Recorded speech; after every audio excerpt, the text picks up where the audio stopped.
satu pintu syurga.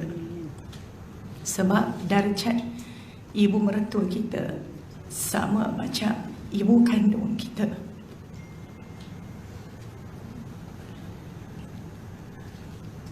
Dan mungkin perkongsian Ustazah pada tengah hari ini lebih kepada pengalaman sebagai anak, sebagai menantu dan amalan yang dilakukan oleh arwah ibu mertua Ustazah yang mungkin insya-Allah boleh kita jadikan sebagai panduan.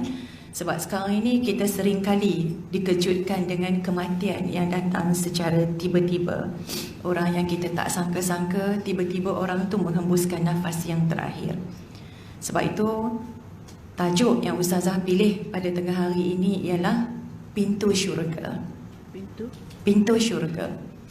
Ada kalanya kalau kita begitu gairah nak memburu syurga, bagus, Alhamdulillah. Cuma mungkin kita sendiri terlepas pandang pintu syurga itu ada dekat dengan kita. Sebab itu kalau kita lihat bagaimana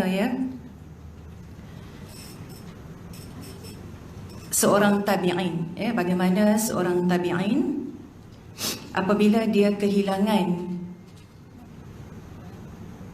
ibunya, dia menangis sepuas-puas hatinya. Bila dia kehilangan ibunya, dia menangis sepuas-puas hatinya. Dan bila ada yang bertanya kepada beliau, kenapa engkau menangis sedemikian rupa? Maksudnya, kenapa teruk sangat menangis? Biasanya kita menziarahi mereka yang kehilangan orang yang tercinta, kita seringkali mengatakan, sabar, sabar, Allah sayang. Sabar, jangan sedih, syurgalah tempatnya. Kita sering kali berkata demikian. Alhamdulillah, memang bagus. Tetapi sebenarnya bagi orang yang sedang diuji oleh Allah Subhanahu Wa Taala kehilangan insan yang amat mereka sayang, mereka redha. Tetapi sebagai manusia biasa, jauh di sudut hati mereka, perasaan sedih itu ada, perasaan kehilangan itu ada. Begitu juga dengan tabi'in ini, dia menangis sekuat-kuat hatinya. Maka ada yang bertanya, kenapa engkau menangis sedemikian rupa? Maka beliau menjawab, tidaklah aku menangis kerana kematian. Kerana yang hidup pasti akan mati. Akan tetapi yang buatku menangis kerana dahulunya aku memiliki 2 pintu ke syurga. Maka tertutuplah satu pintu pada hari ini dan tidak akan dibuka sampai hari kiamat. Aku memohon kepada Allah agar aku boleh menjaga pintu yang kedua. Maksudnya dia dah kehilangan ibunya ataupun ayahnya, tidak dinyatakan pula di sini ibu ataupun ayah.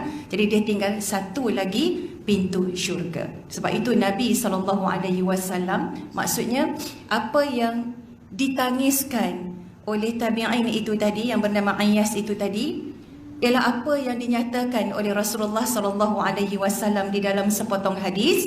Nabi telah bersabda yang bermaksud, orang tua kamu, yakni ibu bapa kita, adalah pintu syurga yang paling tengah. Kamu boleh sia-siakan pintu itu atau kamu menjaganya. Hadis riwayat Imam Ahmad, At-Tirmizi dan Ibnu Majah. Ustazah ulang balik hadis ni. Ibu bapa kamu ataupun orang tua kamu adalah pintu syurga yang paling tengah. Kamu boleh sia-siakan pintu itu atau kamu menjaganya. Maksudnya, kalau kita memilih untuk memasuki syurga melalui pintu tengah tersebut, kita kena berbakti kepada kedua ibu bapa kita. Kita kena sayang mak ayah kita.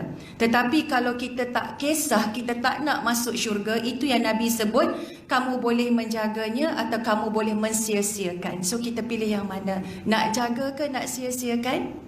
Kita nak jaga pintu syurga ni. Sebab kalau kita dah buat rumah banglo hebat, besar rumah kita buat, dalam banglo tu ada banyak bilik, tapi pintu tak ada, boleh masuk tak?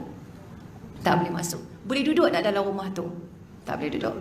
Syurga tu punya hebat Allah ciptakan untuk hamba-hambanya yang beriman dan bertakwa kepada Allah. Pintu ada, tapi oleh kerana kita tak jaga pintu tersebut, yakni berbakti kepada kedua ibu bapa kita, kita boleh tengok je pintu tu, tapi kita tak boleh masuk melalui pintu tu. Pintu syurga itu ialah kedua ibu bapa kita. Maka sebagai anak-anak, kita wajib mentaati kedua ibu bapa kita. Kita wajib berbakti kepada kedua ibu bapa kita, kerana tanpa ibu ayah kita, kita takkan lahir ke dunia ini. Betul ke tidak? Tanpa mak ayah kita tak ada. Mungkin ada di antara anak-anak, semoga bukan kita, mungkin ada di antara anak-anak yang merasakan kejayaan mereka hari ini adalah berkat usaha mereka. Tak, bukan berkat usaha kita sebenarnya. Usaha kita sikit saja, tapi usaha siapa yang banyak? Usaha kedua ibu bapa kita sangat banyak. Salah satu cara untuk kita berbakti kepada kedua ibu bapa kita ialah setiap hari sekurang-kurangnya sehari semalam 5 kali kita mesti doa untuk kedua ibu bapa kita. Itu sekurang-kurangnya. Bila sebut 5 kali sehari semalam, ikut solat 5 waktu supaya kita senang ingat. Takut kita lupa nak doa untuk mak dan ayah. Itu paling minimum. Tetapi sebaik-baiknya luar waktu solat pun kita kena doa untuk kedua ibu bapa kita. Kenapa anak-anak wajib doa untuk mak dan ayah? Rasa-rasanya kenapa? Itulah tadi punca. Tu yang Kak Mek kata tadi. Kita wajib doa untuk ibu bapa kita. Yang pertama sekali ialah kerana pengorbanan ibu bapa dalam kehidupan anak-anak ni sangat besar. Pengorbanan ibu bapa dalam kehidupan anak-anak ni sangat besar. Daripada kita berada dalam perut mak kita sampai kita dilahirkan, dibesarkan, ayah kita penat cari rezeki dan sebagainya, pengorbanan mak ayah kita sangat besar dalam kehidupan kita. Sebab tu nombor satu, kita kena doa untuk ibu bapa kita sebab pengorbanan mereka yang sangat besar dalam kehidupan kita. Kenapa lagi kita kena doa untuk kedua ibu bapa kita? Kerana yang kedua, redha Allah Subhanahu Wa Taala terletak di dalam keredaan kedua ibu bapa. Yang ketiga, kita kena mendoakan setiap hari untuk kedua ibu bapa kita ialah mak ayah kita yang kita bagi tahu di awal tadi. Ibu bapa kita adalah pintu syurga kita. Sebab itu kata ulama yang lain, kenapa disebut ibu bapa merupakan pintu syurga, pintu yang tengah? Ulama ada mengatakan pintu syurga ni banyak, dan pintu yang paling selesa sekali untuk kita masuk ke dalam syurga Allah Subhanahu Wa Taala ialah pintu yang berada di tengah-tengah. Sebab itu disebutkan sebagai ibu bapa adalah pintu tengah syurga untuk anak-anak. Yang keempat, kenapa kita kena doa untuk kedua ibu bapa kita? Yang keempat, kerana Allah akan murahkan rezeki dan panjangkan umur anak-anak yang mendoakan kedua ibu bapa.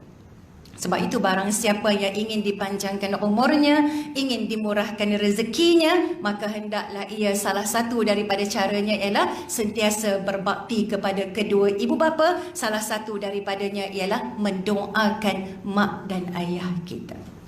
Ada banyak sebab kita kena doa untuk mak dan ayah. Ustazah hanya sebut beberapa sebab saja.